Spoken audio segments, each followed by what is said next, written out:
নন্দীগ্রামে বিজেপি নেতার মাকে পিটিয়ে কুপিয়ে খুন, এখনো অধরা দুষ্কৃতীরা। রিপোর্ট তলব করল নির্বাচন কমিশন। জেলা প্রশাসনের কাছে অ্যাকশন টেকেন রিপোর্ট তলব। কথা বলবো, আমাদের সঙ্গে রয়েছেন আমাদের প্রতিনিধি রুমা পাল। রুমা, বিস্তারিত জানাও।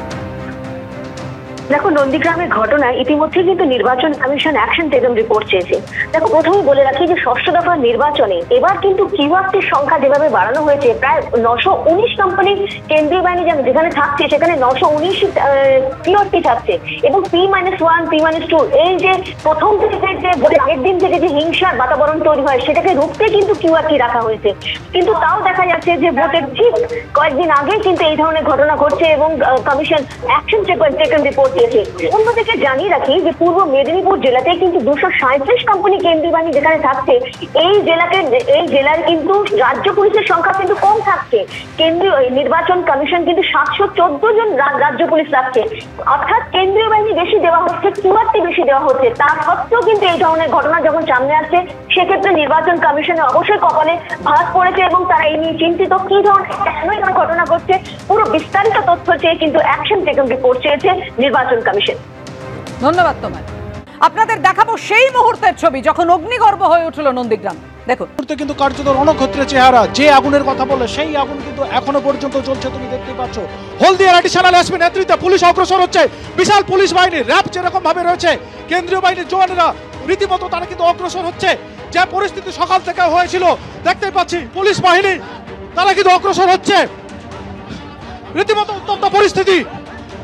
উত্তপ্ত পরিস্থিতি দেখতে পাচ্ছে। বিজেপি কর্মী সমর্থকরা যারা সকাল থেকে অবরোধ করেছিলেন, তারা কিন্তু একই রকম ভাবে পুলিশ লাঠিচার্জ করা শুরু করেছে। র্যাব কিন্তু লাঠিচার্জ করা শুরু করেছে। রীতিমতো উত্তপ্ত পরিস্থিতি। এই যে সোনাঝুলা মধ্যবাজার এলাকা আমরা দেখতে পাচ্ছি, পুলিশ লাঠিচার্জ করা শুরু করেছে।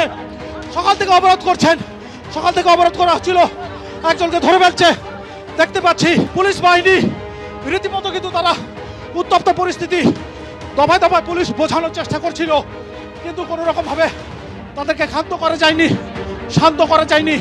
তারপর কিন্তু পুলিশ, র্যাব, কেন্দ্রীয় বাহিনীর জওয়ানরা তারা অভিযানে নামে পুলিশ লাঠিচার্জ করা শুরু করে। সেই মুহূর্তে দেখতে পাচ্ছি পুলিশ, দেখতে পাচ্ছি ক্যামেরা পার্সন উজ্জ্বল দেখাচ্ছে, আরো র্যাব, কেন্দ্রীয় বাহিনীর জওয়ান, পুলিশ তারা কিন্তু অগ্রসর হচ্ছেন।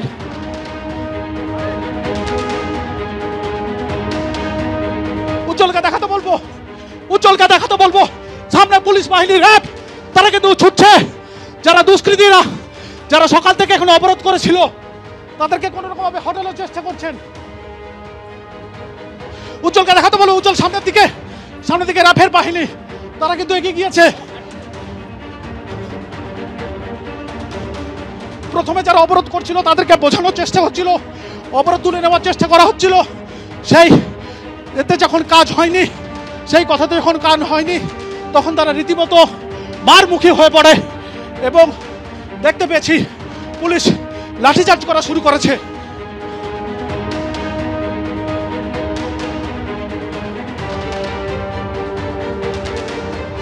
পুলিশ ছুটছে দেখতে পাচ্ছি। র্যাফের জওয়ানরা তারা ছোটা শুরু করে দিয়েছে। যে সমস্ত কর্মী সমর্থকরা ছিল তাদেরকে হটিয়ে দেওয়ার জন্য পুলিশ কিন্তু সর্বত্র লাঠি নিয়ে তেড়ে যাচ্ছে। আমরা একটু কথা বলে নেওয়ার চেষ্টা করবো হলদিয়ার অতিরিক্ত পুলিশ সুপারের সঙ্গে। কোনো কি অভিযোগ হয়েছে এখনো পর্যন্ত? না, হয়নি। কেউ কোনো ডিটেন বা আটক? আমার কোনো অভিযোগ হয়নি এখনো। কি পরিস্থিতি এখানে আপনারা তো বোঝানোর চেষ্টা করছিলেন, তারপর লাঠিচার্জ করা শুরু হলো। আপনারা দেখতে পাচ্ছেন কি হচ্ছে না। নন্দীগ্রামে অন্যত্র কি রকম অবস্থা? রাস্তা কি ব্লক হয়ে রয়েছে এখনো? 13টা জায়গায় অবরোধ হয়েছিল, 11টা জায়গায় উঠে গেছে, এখন 2টো জায়গায় আছে। অর্থাৎ হলদিয়ার অতিরিক্ত পুলিশ সুপার যেরকম ভাবে জানালেন, 13টা জায়গাতে অবরোধ হয়েছিল, 11টা জায়গাতে তুলে দেওয়া হয়েছে। এইমাত্র এই মনসা বাজারে সেখানেও কিন্তু অবরোধটা উঠিয়ে দেওয়া হলো। এই মুহূর্তে পুলিশ তারা ফের কিন্তু মনসা বাজার, যে বাজার এলাকা, সেই জায়গাতে কিন্তু তারা এগিয়ে যাচ্ছে।